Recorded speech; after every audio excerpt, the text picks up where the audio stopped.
আমি ভিসা পাচ্ছি না, আমার পরিবারের কাছে আমার কোনো দাম নাই, সমাজের কাছে দাম নাই, রাষ্ট্রের কাছে দাম নাই।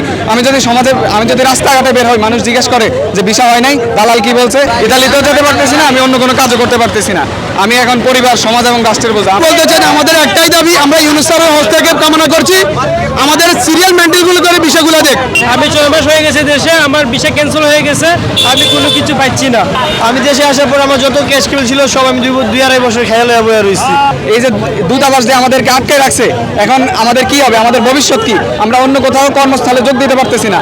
এখন আমরা কার কাছে যাব? আমরা ডক্টর মোহাম্মদ ইউনূস স্যারের কাছে আমরা এই দাবি জানাই, আমরা হস্তক্ষেপ কামনা করি। যদি আমাদের কোনো সমাধান না হয়, আমরা বাড়ি ফিরবো না। আমাদের এখন আর বাড়িঘর নাই, আমাদের কেউর কাছে যেহেতু দাম নেই, আমরা রাস্তায় থাকবো, আমরা আমরণ অনশন কর্মসূচি পালন করব। আমার ভিসা হচ্ছে না, আমি বেকার, আমি এখন আমার পরিবারের বোঝা, আমি এই সমাজের বোঝা এবং আমি রাষ্ট্রের বোঝা। আমি কতদিন এই বেকারত্বের গ্লানি টেনে নিব আমি জানি না। আমি ডক্টর মোহাম্মদ ইউনূস স্যারের কাছে এর সুষ্ঠু বিচার চাই এবং এই সুষ্ঠু সমাধানের জন্য ইউনূস স্যারের কাছে দাবি জানাই।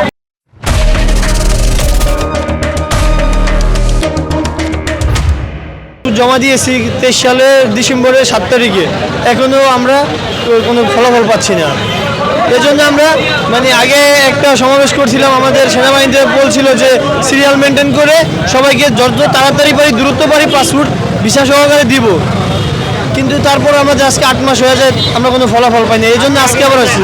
আগে ছিলাম মালয়েশিয়াতে, আমি মালয়েশিয়া থেকে তোরকম ছিলাম মোটামুটি ভালো।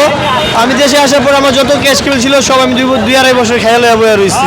এখন আমার দেশে বিদেশ থেকে আসি, দেশে কাজ করতে একটু লজ্জিত লাগে, বিদেশে যে তার চেয়ে বেশি কষ্ট করলেও খারাপ লাগে না। এখনও দেখি দিয়ে একটা পাসপোর্ট বের হয়, তাও আমাদের জমা 23 সালে 7 তারিখ, ডিসেম্বরের 7 তারিখে কিছু কিছু পাসপোর্ট বের হয়েছে 24 সালে। আমাদের ধুইয়া আগেরগুলো বেরোছে, দ্বিতীয় পার্সেন্ট কোনো লোক হয়তো এই পাসপোর্টগুলো আগে। দাবিটা আমাদের ডাক্তার ইউনূস স্যারের সাথে দেখা করবো, সে আমাদের কি দেয় আমরা সেটা জানতে চাই একটু। আমার 2023-এর নলস্তা, আমি 2024-এর 23 অক্টোবর আমার অ্যাপার্টমেন্টের ফিঙ্গারের তারিখ আসে, আমি দেশও আইসা দেখি 11 তারিখ বন্ধ হয়ে গেছে। তারপরে আমি ফিঙ্গার দিতে পারি নাই, আমার বলছে পরবর্তী ইমেলে আপনাকে জানানো হবে। আমি 6 মাস হয়ে গেছে দেশে, আমার ভিসা ক্যান্সেল হয়ে গেছে, আমি কোনো কিছু পাচ্ছি না। আমি দ্রুত আমার এটা সমাধান চাই, যদি আমার ভিসা না দেয় ক্যান্সেল করা দেয়, সমস্যা নাই, আমরা জটিলতা যেতে চাই না, এটাই আমার বক্তব্য। বলতে চাই আমাদের একটাই দাবি, আমরা ইউনূস স্যারের হস্তক্ষেপ কামনা করছি, আমাদের সিরিয়াল মেনটেনগুলো করে বিষয়গুলো দেখ। আমরা কেউ 23-এ জমা আছি, 22-এ জমা আছি, কিন্তু 24-এর লাস্টেগুলো দিতেছে, 25-এগুলো দিতেছে কেন? আমাদের চাই সিরিয়াল মেনটেন করে আমাদের বিষয়গুলো দেখ। আমরা এই পর্যন্ত 6 বার পররাষ্ট্র মন্ত্রণালয়ে গেছি, তারপরে বিএফএস এম্বাসিতে, আমরা সব জায়গায় আমরা সবাইকে আমরা বলছি, কিন্তু আমাদের বিষয়গুলো এখনো দিতেছে না। এবার কেন? আমাদের একটাই দাবি, ইউনূস স্যার আমরা হস্তক্ষেপ কামনা করছি, এটা ইনশাল্লাহ।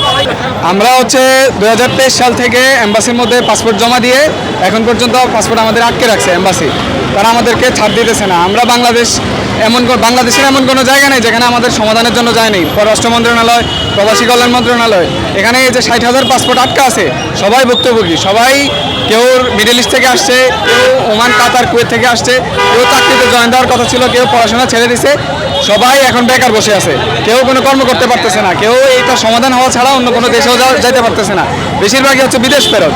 আমি ফায়ার সার্ভিসে জয়েন দেওয়ার কথা ছিল, কিন্তু আমি ওয়ার্ক পারমিট পাওয়ার পরে আমি চাকরিতে জয়েন করি নাই, কিন্তু এখন আমি 2 বছর যাবত আমি ওয়ার্ক পারমিট, আমি ছাড়পত্র পাইতেছি না, ইতালিতেও যেতে পারতেছি না, আমি অন্য কোনো কাজও করতে পারতেছি না। আমি এখন পরিবার, সমাজ এবং রাষ্ট্রের বোঝা। আমরা পররাষ্ট্র মন্ত্রণালয়ে গেছি, স্মারকলিপি দিছি, প্রবাসী কল্যাণ মন্ত্রণালয়ে গেছি, স্মারকলিপি দিছি, আপনার উপদেষ্টার কার্যালয়ে স্মারকলিপি দিছি, এবং এম্বাসি বরাবরও আমরা বারবার নোটিশ করছি। ওনারা আমাদেরকে জানাইতেছে যে ইতালি থেকে সমস্যা, কিন্তু আমরা যখন ইতালিতে যোগাযোগ করি, ইতালির পেপুত্তরা যেখান থেকে নুলাস্তাগুলা যাচাই বাছাই হয়ে বাংলাদেশে আসে, ওইখান থেকে বলতেছে যে বাংলাদেশ দূতাবাসের সমস্যা, ইতালির দূতাবাসের সমস্যা, এই বাংলাদেশ থেকে ছাড়পত্র দেয় না। কিন্তু এখান থেকে বলে ইতালি সমস্যা, ইতালি থেকে বলে বাংলাদেশের সমস্যা। এখন আমরা ডক্টর মোহাম্মদ ইউনূস স্যারের হস্তক্ষেপ কামনা করি, উনি যাতে কূটনৈতিকভাবে এটার একটা সমাধান করে।